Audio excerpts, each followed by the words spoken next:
안녕하세요. 라이언TV입니다.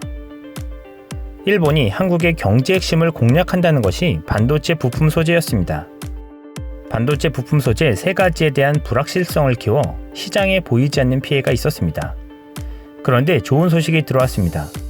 세계 3대 반도체 장비 업체인 램 리서치가 삼성전자와 SK하이닉스를 돕기 위해 한국으로 완전히 이전한다고 합니다. 국내 반도체 업체들과 손잡고 현재보다 2단계나 앞선 미래 기술 산업을 함께 개발하기 위함이라고 합니다. 이는 혁신의 아이콘 삼성전자의 방향과도 잘 맞아 이루어진 결과로 보입니다.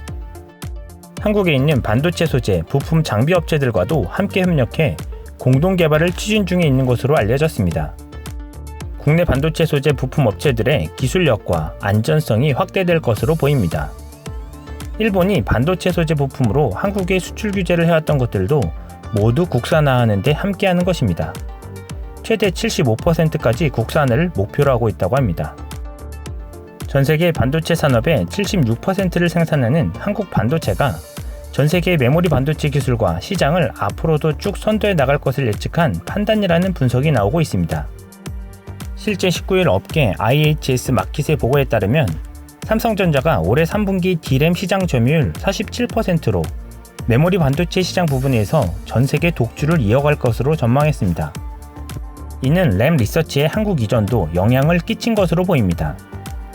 한국의 일부가 오는 게 아니라 완전 이전이라 한국 반도체 산업에는 초록불이 켜졌습니다. 연 매출 10조가 넘는 거대 기업이고 한국에서 400여 명의 인력을 새로 뽑을 것으로 알려졌습니다. 한국 기업의 주력 산업인 반도체 생태계에 큰 호재임이 틀림없어 보입니다. 이뿐 아니라 낸드 플래시 시장에서도 2위 일본의 도시바를 제끼고 삼성전자가 39%로 선두를 질주할 것으로 전망되고 있습니다.